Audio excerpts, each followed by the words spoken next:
Kamakailan ay nagulat po ang buong crypto market matapos biglang bumagsak ang presyo ng XRP kay Binance. Ayon po sa ilang analyst, hindi daw ito ordinaryong galaw ng market, kundi isang planadong hakbang ng ilang malalaking players. Si Vincent Van Code, isang kilalang developer at crypto commentator, ay nagsabing malinaw daw na ang pagbaba ng presyo ng XRP ay pure manipulation. Kaya yan po ang siyang ating pag-uusapan sa video na ito. Pero bago po tayo magpatuloy, ay pakibasa na lamang po muna ang disclaimer dito po sa ibaba ng ating screen. At ayan, simulan po natin sa ating unang katanungan kung totoo bang manipulation ang nangyaring crash ni XRP. At ayan, ang sabi po rito ay ito. Ayan, highlight lamang po natin. At ayan, crypto markets seldom offer clarity during a collapse, and that's precisely what makes the recent XRP plunge on Binance such a magnet for controversy. Across the digital asset community, voices led by developer and commentator Vincent Van Code are now accusing one of crypto's most prominent exchanges of orchestrating a price suppression campaign. Ano nga ba ang ibig sabihin niyan? Paliwanag po natin. Ang crypto market ay bihirang magbigay ng malinaw na paliwanag tuwing may malalaking pagbagsak. Kaya naman naging sentro ng kontrobersiya ang biglaang pagbagsak ng XRP kay Binance. Pinangunahan ni Vincent Van Code ang mga akusasyon laban kay Binance na sinasabing may posibleng orchestrated price suppression o sinadyang pagbagsak ng presyo. Kung totoo po ito, malaking dagok ito sa tiwala ng mga traders sa centralized exchanges. Kaya sa market impact, kapag napatunayan po ang manipulation, maaaring mawalan po ng tiwala ang mga traders kay Binance at lilipat po ang iba sa decentralized exchanges tulad po ng XRPL DEX. Ngayon ay gaano naman po kalaki ang ibinagsak ni XRP? Yan, at ang sabi po rito ay ito. Ayan, highlight po natin.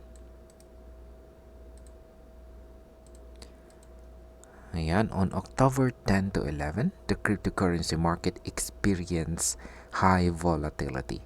Bitcoin and Ethereum both tumbled dramatically, triggered in part by macro uncertainty, notably a surprise announcement of a 100% tariff on Chinese imports. XRP followed the descent, collapsing by double-digit percentages across exchanges. Ayan, ano nga bang ibig sabihin yan? Noong October 10 to 11, bumalot ang matinding volatility sa crypto market. Parehong bumagsak po sina Bitcoin at Ethereum matapos ang announcement ng 100% tariff sa mga import mula China. Sumunod din po sa XRP at bumaba ng double digit sa karamihan ng exchanges. Kay Binance, mas malala po ang epekto dahil biglang nawala ang liquidity at naputol ang maraming stop loss orders. Yan, mga stop loss orders. Sa market impact, ang ganito pong biglaang pagbaba ay nagdudulot ng panic selling. Kapag nagpatuloy po ito, maaaring bumagsak pa ang presyo sa psychological support level na $1.50. Ngayon ay bakit naman po kakaiba ang galaw ni Binance? Ayan. Ang sabi po rito ay ito. Highlight po natin. On Binance in particular, the fall was steep and chaotic. Liquidity evaporated, stop losses snapped, and order books glowed red. Some data watchers even recorded an intraday bottom near $1.54 before a partial bounce. Ano nga ba ang ibig sabihin niyan? Si Binance, kay Binance, ay napakabilis ng naranasang pagbagsak ni XRP. Halos wala ng liquidity at sabay-sabay na na-activate ang mga stop loss orders ng mga traders. May mga nag-report pa na umabot ang presyo sa $1.54 bago po ito bahagyang bumawi. Ang ganitong klase ng galaw ay kadalasang nangyayari kapag may malaking volume ng sabayang pagbebenta o may gumagalaw sa order book ng hindi natural. Kaya sa market impact, kapag nawawala po ang liquidity, mas madaling manipulahin ang presyo. Ang ganito pong pattern ay nagpapahiwatig ng posibleng intentional dumping ng token. Ngayon ay sino naman po si Vincent Van Code at ano po ang kanyang sinabi? Ayan. At narito po ang sabi rito. Ayan. In a post on X, Vincent Van Code asserted bluntly, "Make no mistake, XRP price tank on Binance is pure manipulation." That statement has galvanized speculation and forensic inquiry into whether Binance was actively complicit in the crash. Paliwanag po natin yan. Ayan po yung actual na tweet or post ni Ginoong Vincent Van Code. Yan, paliwanag po natin. Sa kanyang post po rito sa X ay diretsahan pong sinabi ni Ginoong Vincent Van Code na make no mistake, XRP price tank on Binance is pure manipulation. Ayan. Dahil dito ay lumakas po ang mga spekulasyon na posibleng may kinalaman mismo si Binance sa pagbagsak. Maraming crypto analyst ang nagsimulang mag-imbestiga. Sinusuri po ang mga order logs at patterns ng galaw ng presyo. Sa market impact, kapag lumabas po na may katotohanan ang aligasyon ni Ginoong Van Code, maaaring maapektuhan ang reputasyon ni Binance at bumaba po ang tiwala ng mga traders sa centralized trading system. Ngayon ay paano raw ginagawa ang ganitong uri ng manipulation? Ayan, may paliwanag po rito si Ginoong Van Code. Ayan. Highlight lamang po natin saglit. Van Code has long warned about algorithmic distortions in the XRP market, arguing that high-frequency boots operating via prioritized exchange APIs often nudge prices and predetermined directions. Paliwanag po natin yan kung ano po ba ang ibig sabihin. Matagal na pong sinasabi ni Ginoong Van Code na may mga high-frequency boots na ginagamit ng ilang mga traders kay Binance para kontrolin daw ang galaw ng presyo. Ang mga boot na ito ay gumagamit ng API access para unahan ang ibang traders sa paglagay ng mga orders.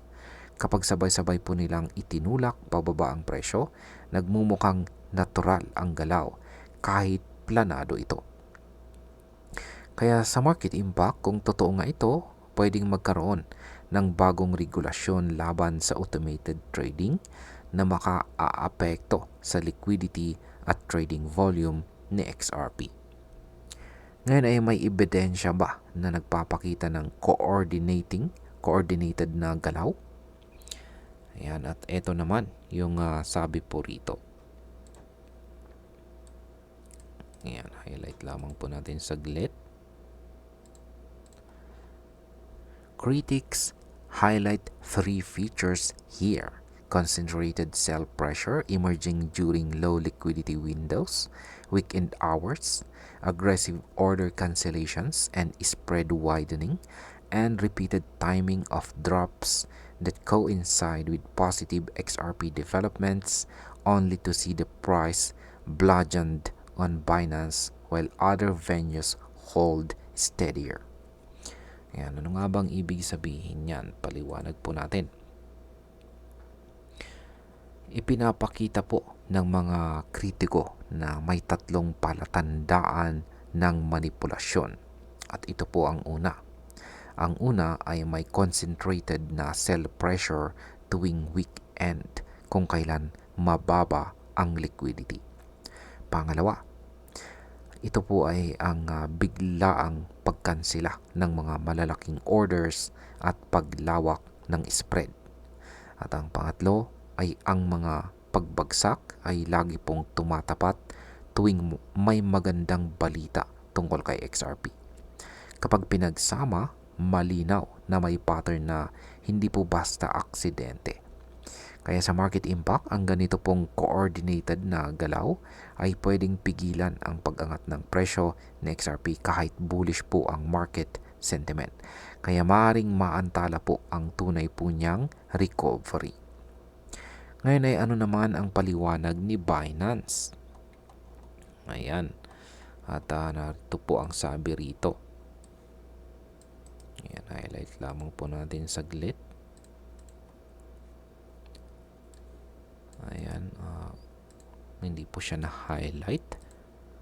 Ayan, Binance and various analysts propose a different reading. This was not intentional suppression, but a violent liquidity cascade. In their view, macro shock, the tariff announcement, razor-thin weekend depth, and over-leveraged positions aligned to produce a classic waterfall effect. Ano nga ba ang ibig sabihin niyan? Ayon po kay Binance ay wala po silang ginawang manipulation. Ang nangyari daw ay isang tinatawag na liquidity cascade o ito po yung tuloy-tuloy na pagbebenta dulot ng macro shock o sobrang leverage ng mga traders. Dahil manipis ang liquidity tuwing weekend, mabilis pong lumala ang sitwasyon. Sa madaling salita, para sa kanila, ito ay natural na domino effect at hindi sinadyang paggalaw. Sa market impact, kung totoo po ito, ipinapakita lamang na sobrang delikado pong mag-trade sa mataas na leverage lalo na kapag mababa ang liquidity. Ngayon ay manipulasyon ba o natural na pagbagsak? Sabi po rito ay ito. Ayan. Highlight lamang po natin saglit ulit. That said, the line between cascade and manipulated cascade is blurry. A cascade magnifies impact, but if the initial trigger is placement of outsized sell orders timed to explode thin windows, it leans into manipulation. Paliwanag po natin yan. Ayan. Kahit meron daw pong paliwanag si Binance, ay aminado ang mga eksperto na manipis ang linya sa pagitan ng natural cascade at planadong manipulation. Kapag ang unang pagbebenta ay sinadyang itapat sa oras na mahina ang liquidity, may posibilidad na ito ay sinadyang pump down.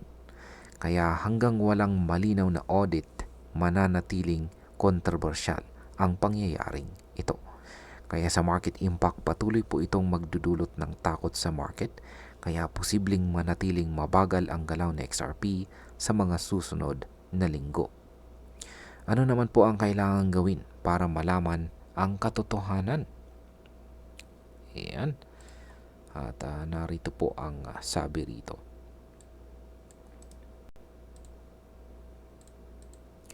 At this stage, no public audit or independent ledger level review has definitively confirmed Binance's involvement in engineered suppressions. The narrative remains split between two competing interpretations.